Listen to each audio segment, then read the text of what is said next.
Thanks for joining us today. Today we're going to be talking about some resources that parents have maybe already had to try out to assist their students in transitions.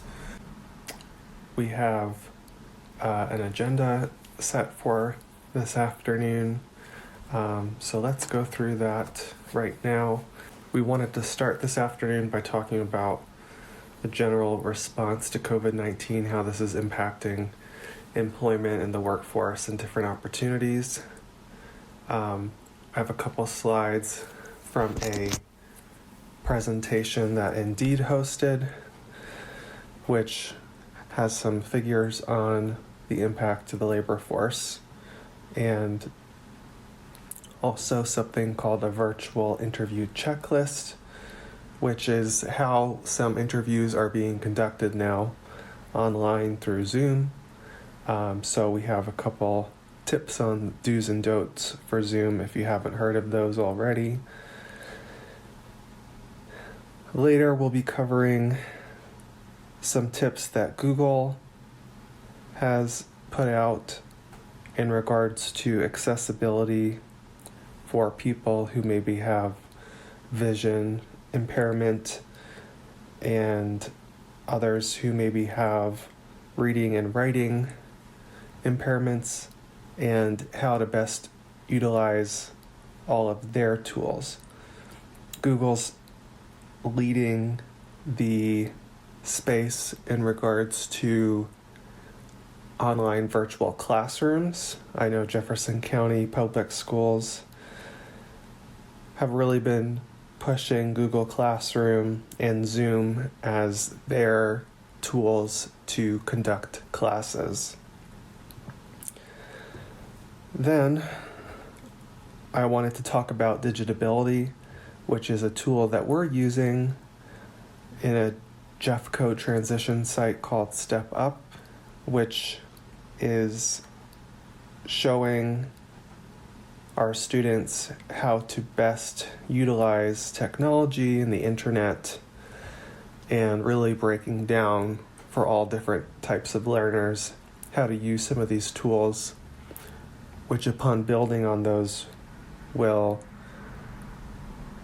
give us our lessons on Google Drive, which is an important component of Google Classroom in regards to turning in assignments. So we've got a couple slides on what that looks like, Google Slides and Google Classroom, and how to set that up if you haven't had to do that already. And then we will finish this afternoon's presentation talking about some other additional stay-at-home resources for parents and students in transition, and answer any questions that maybe we missed or you'd like to find out more about. All right, so a little bit about me. So my name is Austin Royce.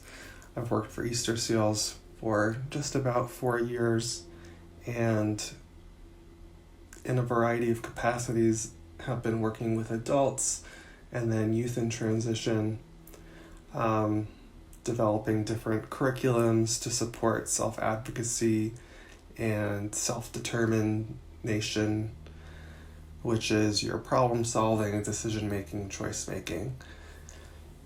And Tanner, who will introduce himself, I've been working with Tanner before he came on board with Easter Seals, and he was our DVR counselor for Step Up, which is our transition program at the Federal Center.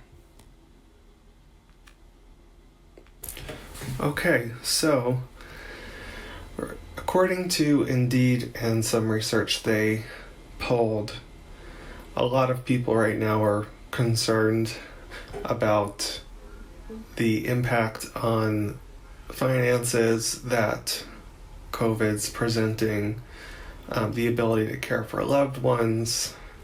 Also, we have quite a few people concerned about, is their job going to be around? I know a lot of people have been furloughed or laid off. Also, contracting COVID in the workplace. We have a lot of our essential frontline employees, and some of these are our students or clients that maybe found employment in different grocery and retail settings. Being able to cope with the inability to go out is also top of mind with a lot of people. So here's a look at some of the industries that have really had to adapt the quickest in regard to adjusting their hiring procedures to meet the demand right now that a lot of online retailers and grocery stores are requiring at this time. So these are a snapshot of some of those types of businesses that are really hiring right now. Again, they present a certain risk if you are in close contact with the public. Also, a lot of these jobs that might be posted now may only be temporary positions, which DVR might not support as a successful job placement. But if your student is not interested in seeking out employment right now, it's a great time for them to start developing their resume, working on cover letters, and working on some of these other skills and identifying what can help them maintain a job once they do find the right fit, depending on where they're at in their transition. And some of these skills, like adaptability, problem solving, analytical thinking, these are all components of that self-determination score, which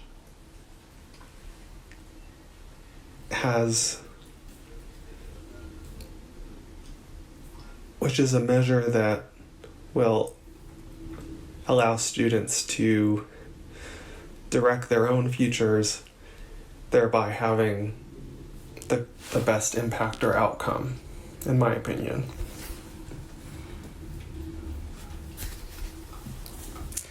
So like I said, it's an opportunity to update the resume, but also a time to learn about and develop some of these remote work skills. If you are taking this time to update your student's resume, keep in mind a lot of employers use robots to scrub resumes, so catering this to the specific job listing will lead to a better outcome by examining some of those keywords. And soft and hard skills, if you're not familiar, those soft skills are going to be your problem solving, interpersonal communication type skills, whereas someone else maybe wants to develop more of those hard skills, like physical tasks that are being asked by different employers. So if anyone is conducting interviews remotely, here's a short list of things that can be done to make sure that those opportunities are being explored to their full potential and no one's getting disqualified for their inability to use the technology effectively. So it's really important to have a backup plan when you're interviewing. Make sure you have the person's contact information if all of a sudden your computer dies or your Wi-Fi goes out. You can contact that person and tell them you're having issues. Also consider the location you're in. Are there people walking behind you? You don't want your interviewer to be distracted. Also, if you're using a camera, make sure you're dressing appropriately and maintaining that good eye contact and posture, because this will, first impressions are important. We all know that.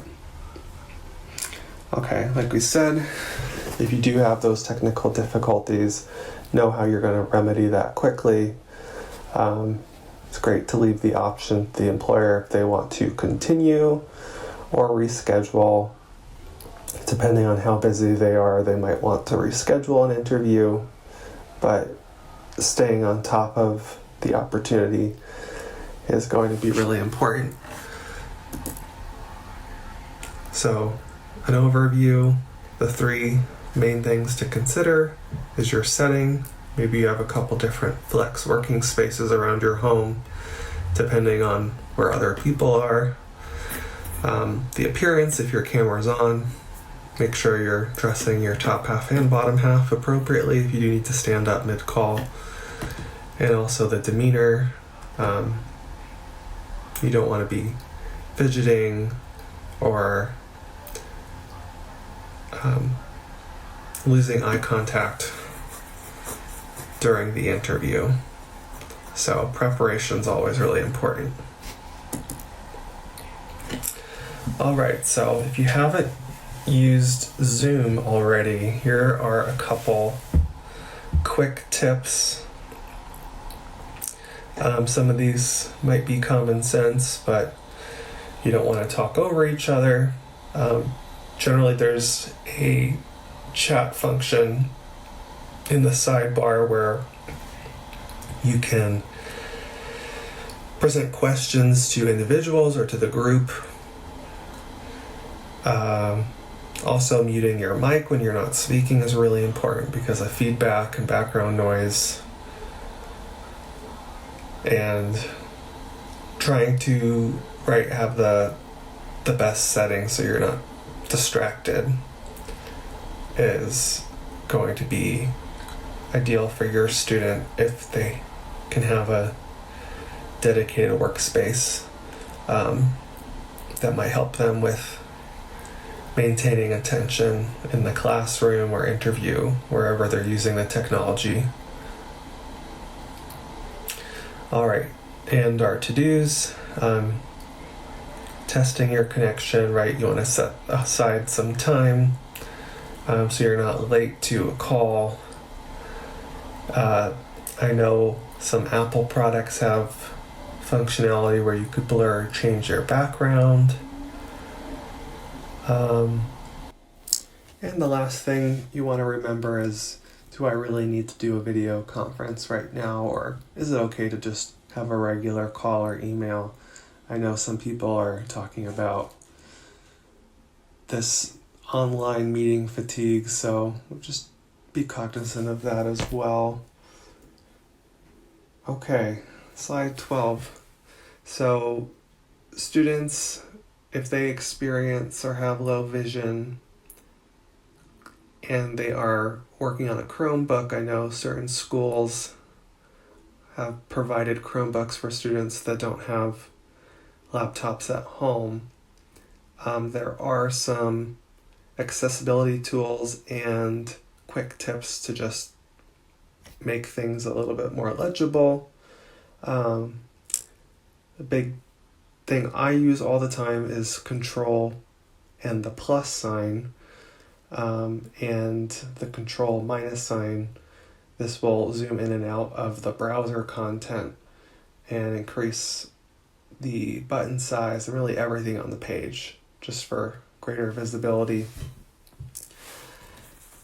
There is also other tools in the accessibility for different magnifiers and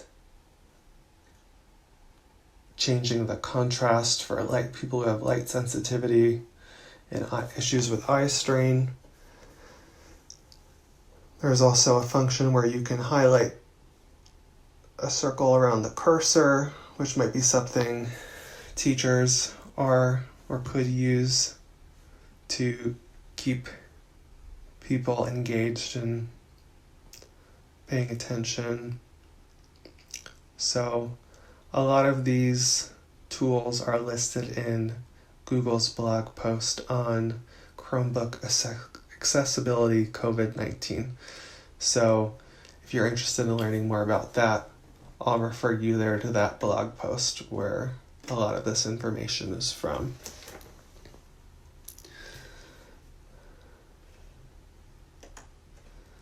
All right.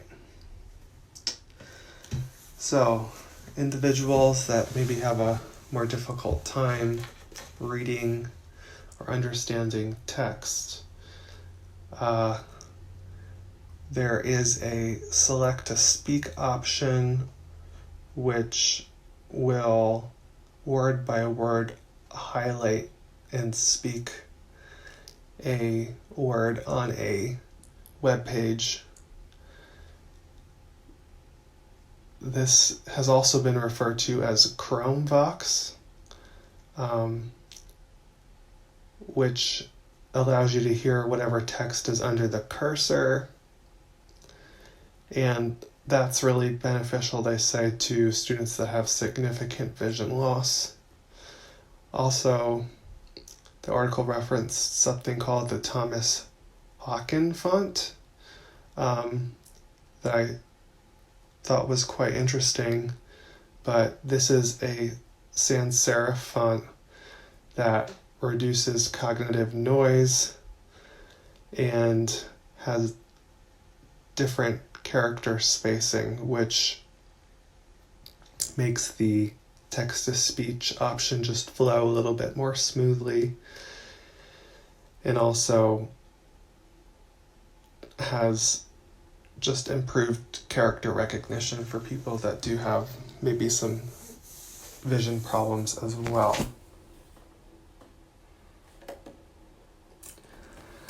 All right, and students with writing challenges or mobility impairments, there is the voice to enter text or dictation tools. If your students needing to type something in Google Docs, under the Tool tab, there's something called voice typing, which you can see in that drop-down menu, which might make students more able to access the lesson. I've also seen that in keyboards as well, that are maybe on a tablet or phone. So depending on what kind of device the student's using, some of these features might be a little bit easier or harder to find. But again, I'll refer you to Google's blog post on accessibility, where you can find a little bit more information about some of these features that they have, like a on-screen keyboard or automatic clicks. Also, they mentioned that Don Johnston is offering free access to this and other e-learning tools, and can submit a request for access. So if you are interested in some other e-learning tools to support people with writing or mobility challenges, I'll refer you to look up Don Johnston's request page. All right. So now let's talk a little bit about Google Classroom. If you don't have a Gmail account set up for your student, sometimes the school has email addresses for students, and they'll set that up on a Chromebook so they can get into the classroom. But just make sure that they have their password written down, they're character sensitive. But when you go to classroom.google.com, you're going to click on the Student tab, and if you're setting this up, you should ask the teacher for a class code that will get them connected to the right place. All right, so let's familiarize you with some of these features in Google Classroom. Some of this is courtesy of Casey Bell from ShakeUpLearning.com. I found this guide online, which just shows you what the stream is. This is where teachers and students can post comments and questions, work on communication skills and that sort of thing. You could see at the bottom right corner, there's usually that little plus icon, and that's how you're going to add a post. And each post has comments, so you could add comments under a post versus creating a new post if it's related to something that's already been presented in the stream. All right. Right next to the stream, there's a tab called Classwork, and this is what our stream looks like for Step Up. We have this slide here to direct students into the Classwork tab so they can see what their assignments are for the week or for the day. So depending on the teacher and the classroom setup, they might post a daily assignment or a weekly assignment. And this particular assignment was created using the Google Slides component. And you can see on the right-hand side that when they are ready to turn in their assignment, they click on that button, and then that sends it over to the teacher. If the teacher is using Google Slides, they might only have to click on the assignment under Classwork, and that will make a unique copy of the presentation with their name. I've also seen it where the students have to click on the assignment and then go to File, create a copy, and then attach that copy to the assignment and turn it in that way. So depending on the level of the classroom, there might be a couple different approaches in regards to assignment creation. All right, I'm going to jump back and forth between these next two slides. But just so you can see the title of the assignment, description, and due date is the top of the page. You can see in this example by Casey Bell, World War II essay. And then we have your work listed right below that in that first rectangular box.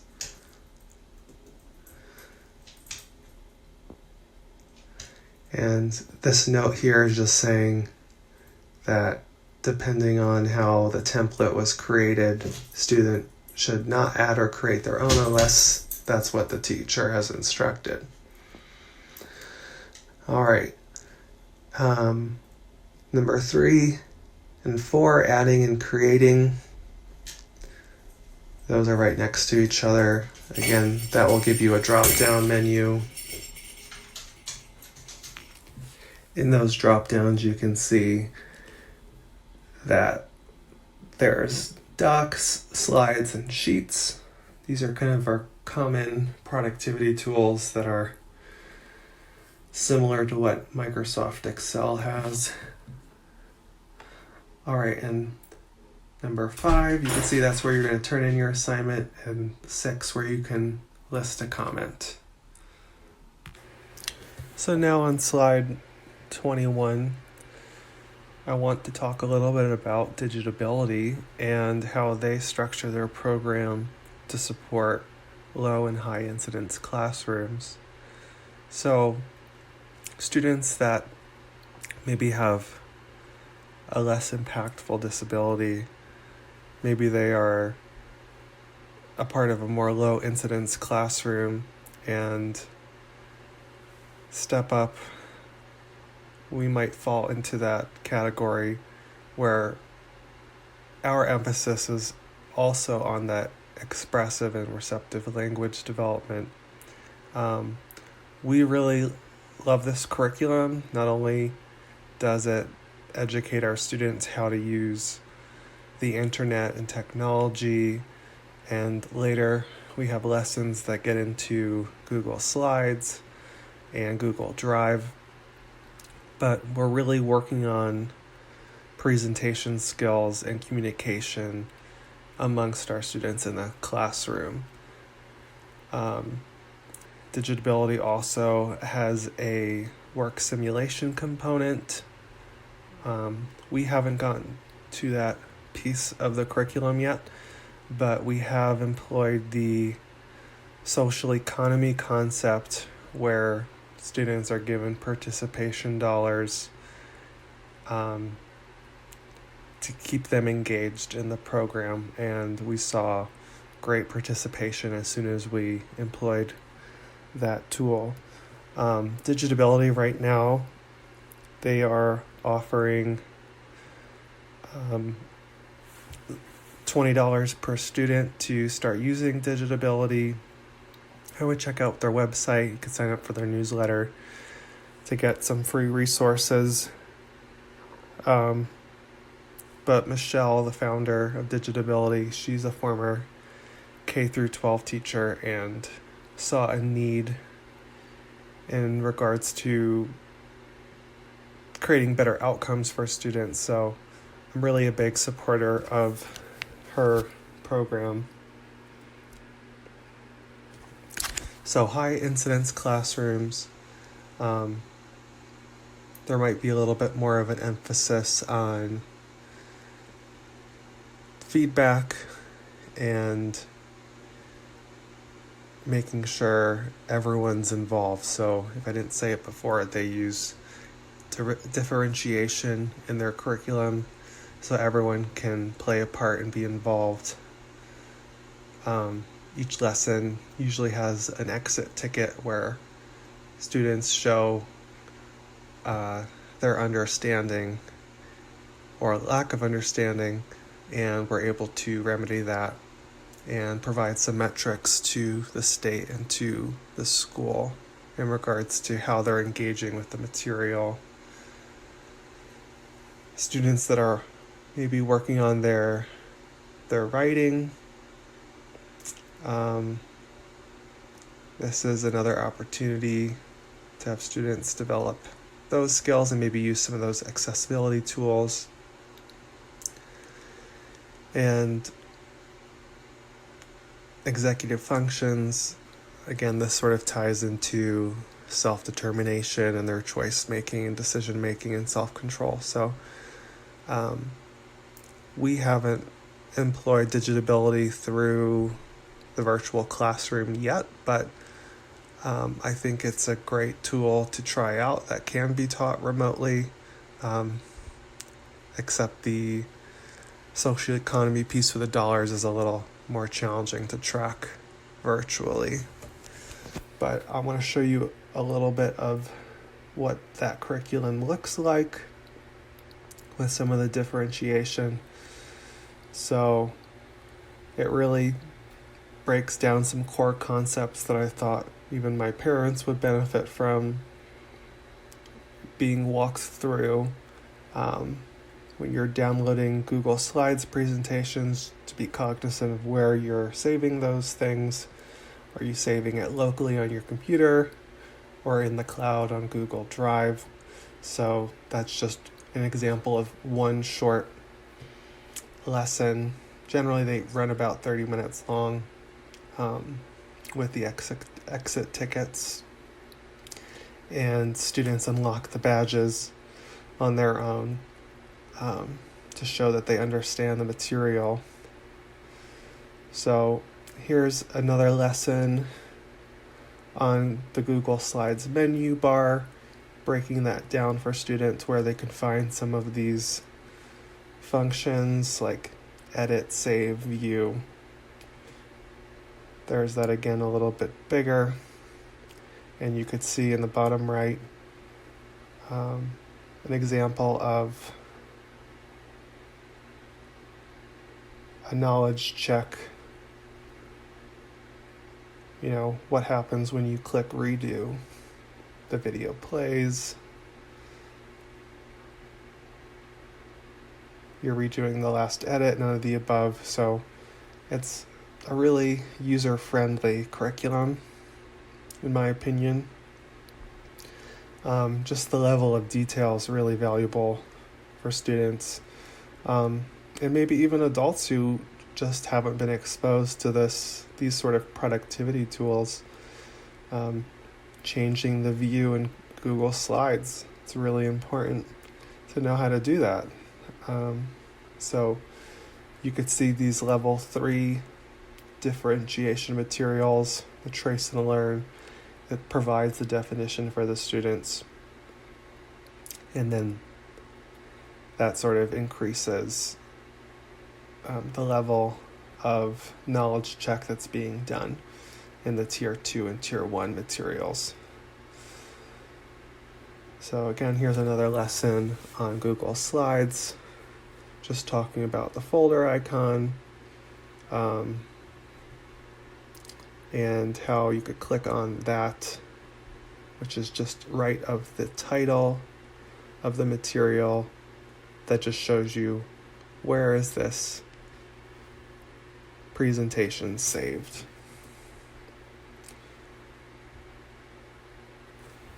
All right.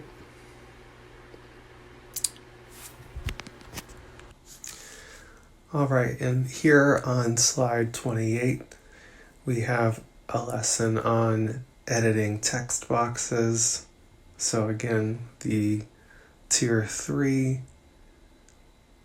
exit ticket has the definition that's traceable, and the level 2 has the knowledge check with multiple choice responses.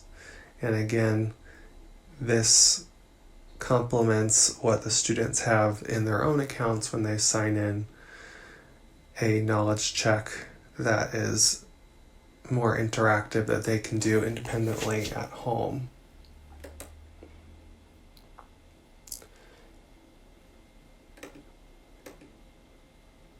Here again, you see that prompting to write in the box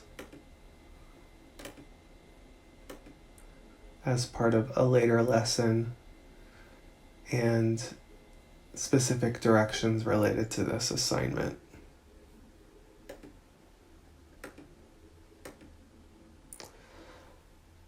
Here, as a part of the master badge for knowing how to use Google Slides, There's an overview. I know it's a little stretched, but showing you where these various components are.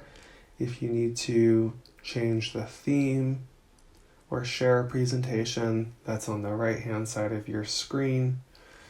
And the navigation panes, all the different icons and levels of folders where the presentation save. That's more on the left side of the presentation. So here's an overview of what is to be learned for the Google Slides Master Badge. And we have another badge on getting familiar with Google Sheets and Google Forms. So if you look on the left-hand side of your screen, there's a similar listing of what the different icons represent, and then that is written out for differentiation on the right-hand side of the screen. And a Google Docs master, they're showing different competencies for that instruction. All right, we're coming to the end of our presentation. I wanted to share some notes from Catherine Sims, who's our program coordinator with the Colorado Respite Coalition at Easter Seals. She had some great tools and resources for taking care of your loved ones. She suggested doing a craft as sensory craft and mentioned Inclusive Teach has some projects for families to do at home. All of these resources are linked to in the Colorado Parent Magazine, the article titled Staying Home with Disabilities. Another resource she shared or idea is a sensory-friendly story time, and mentioned the Adoption Exchange is hosting weekly sessions through Zoom, and also taking virtual field trips. There's a site called Virtual School Activities, and they provide a list of virtual museums and tours that have live webcams all over the world. While we know this is a really difficult time for a lot of people, we just wanted to share that there is resources for caregivers available. Reach out to Colorado Respite Coalition if you are interested in looking at vouchers for respite. You might be eligible, and there is a link in the article also for Colorado Crisis Services if someone really just needs someone to talk to. Okay. Here is our final resources we're going to share. There is a site called Peers for Young Adults. This is an awesome tool with a lot of videos on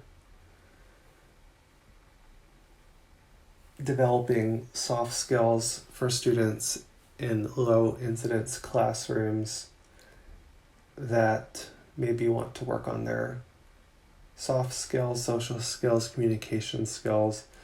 This is a really great resource. There's also the Language Builder ARIS Emergency Home Education Program, and this is offered through Stages of Learning. This should be linked also from that Colorado Parent Magazine article.